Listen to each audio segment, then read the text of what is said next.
पत्रिकेतील विशिष्ट ग्रह बिघडला असेल तर हा ग्रह बिघडल्यानंतर आपल्या आयुष्यात काय घटना घडतात आणि त्याचबरोबर मग आपण काय प्रभावी उपाय करू शकतो हे मी तुम्हाला आज सांगणार आहे।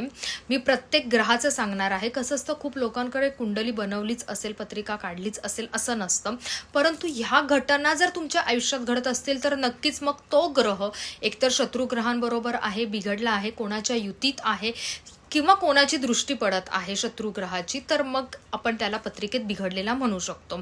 कसं असतं, खूप लोकांनी पत्रिका काढल्या असतीलच नसतील माहिती नाही, परंतु ह्या जर घटना तुमच्या आयुष्यात घडत असतील ना तर तुम्ही नक्कीच हे उपाय करा। एकदम साधे सोपे परंतु प्रभावी उपाय आहेत, बिनखर्चाचे उपाय आहेत। ठीक आहे, त्यामुळे हे रील तुम्ही शेवटपर्यंत बघा, सेव्ह करा आणि शेअर करा। मी प्रत्येक ग्रहाबद्दल सांगणार आहे। बघा तुमच्या आयुष्यात हे घडलंय का। सर्वप्रथम आपण घेऊया सूर्य। जर पत्रिकेतील सूर्यग्रह म्हणजेच रवी बिघडला असेल तर अशा वेळेस त्या लोकांना मान सन्मान मिळत नाहीत, म्हणजेच त्यांचं पद असेल, त्यांची कामं व्यवस्थित असतील तरी पण त्यांना जो आदर मिळाला पाहिजे, जो रिस्पेक्ट मिळाला पाहिजे तो मिळत नाही।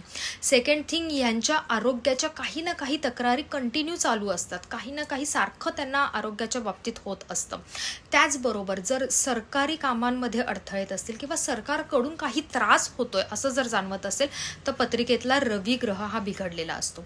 मग जर असं असेल तर मी आज प्रभावी उपाय सांगणार आहे, तुम्ही ते नक्की करा।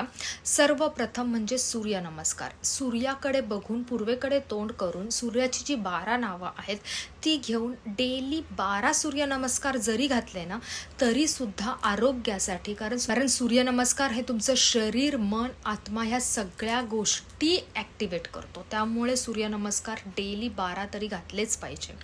त्याच्यानंतर सूर्याला तुम्ही अर्घ्य देऊ शकतात।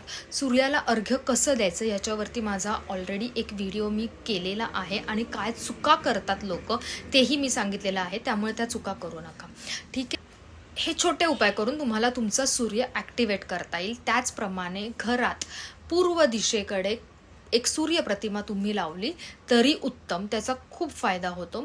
हे तुम्ही नक्की करा, तुम्हाला याचा नक्की फायदा होईल। धन्यवाद। डॉक्टर श्यामल। पुढच्या व्हिडिओमध्ये आपण मंगळाबद्दल बघूयात।